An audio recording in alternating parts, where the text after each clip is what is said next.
So today I wanted to talk about potential landing spots for Odell Beckham Jr.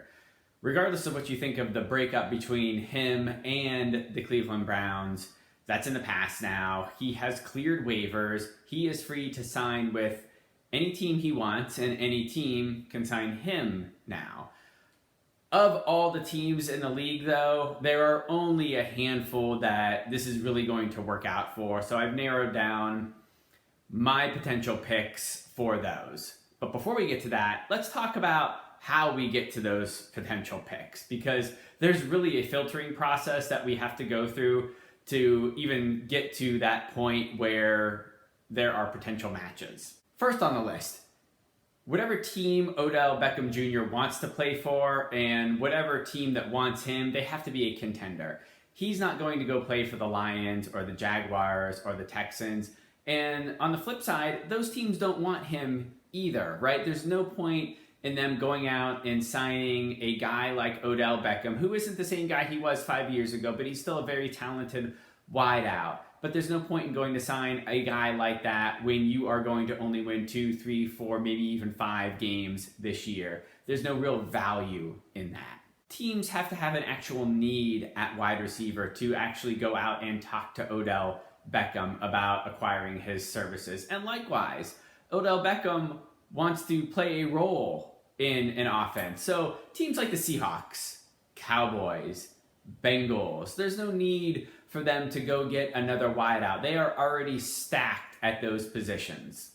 Third thing on the list, Odell Beckham is going to play for a team in a decent size market. Now I know Jacksonville is already off the list because they're not a contender, but he's not going to play there. He has to play and wants to play in a market where there's going to be a little bit more name recognition for him. Yeah, he tried to make it work with the Browns. That didn't work out so well. He is more of a big city guy. So look for that when he starts to kind of think about teams that he wants to play for.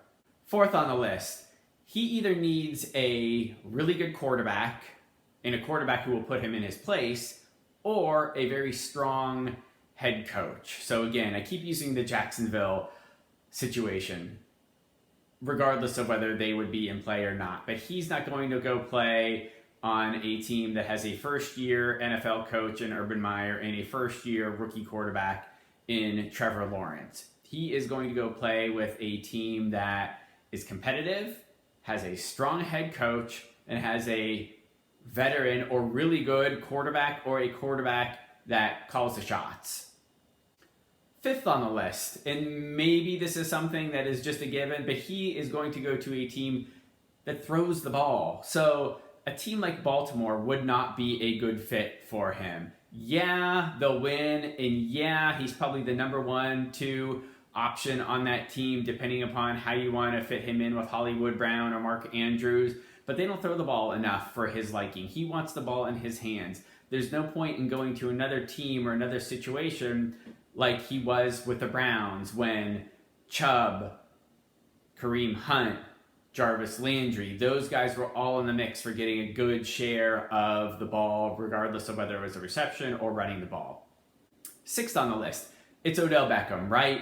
He needs to go to a team where he is either the number 1 receiving option or a close second.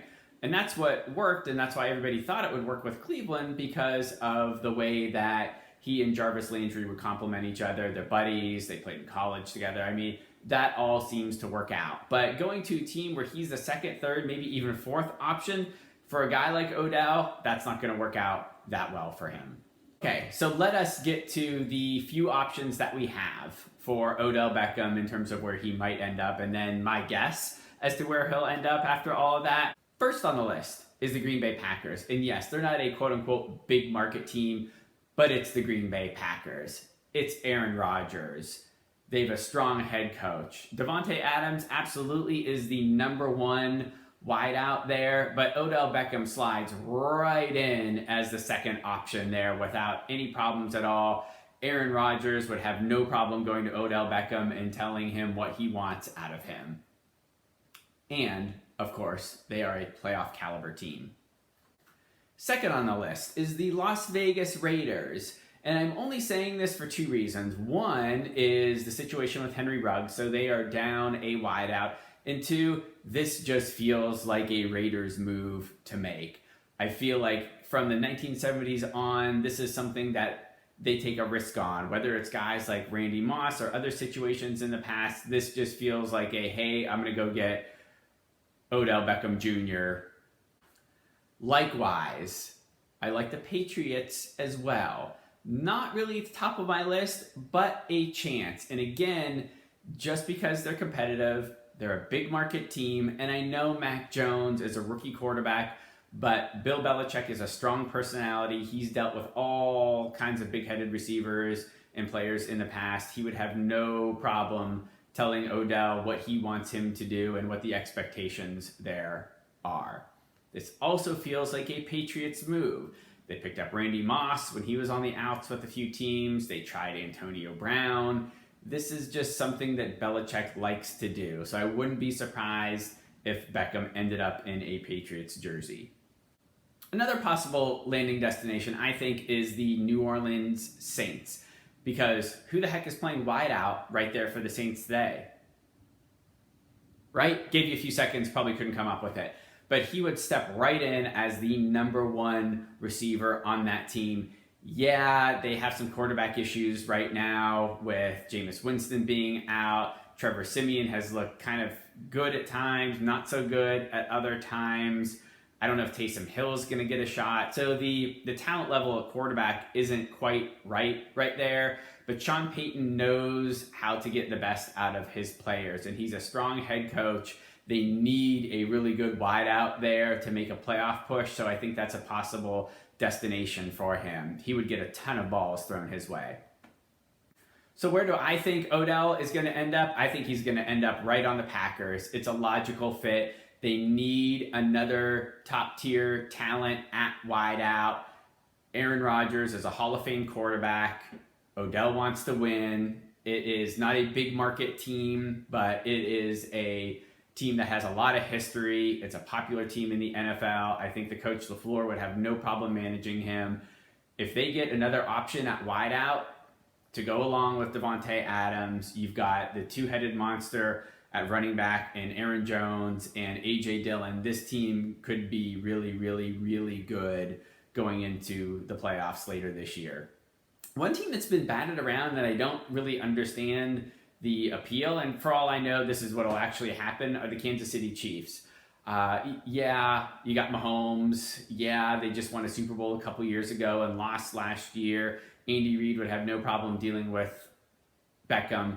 But look at all the other options that Beckham would come after on that team. You've got Tyreek and Kelsey, who are no question the number one and number two, however you want to flip-flop them there, pass-catching options on that team. Now, Clyde Edwards-Helaire is out right now, but he is certainly the third option on that team after those two out of the backfield. They've tried to fill in that other kind of wideout role, whether it's McCole Hardman or even bringing Josh Gordon in. And none of those have really worked out, so I guess Beckham would slide in there, but I don't think he's going to be happy there. I don't think he's going to get enough balls thrown his way to make him happy. So I'm looking forward to Beckham joining the Green Bay Packers at some point in the next few weeks.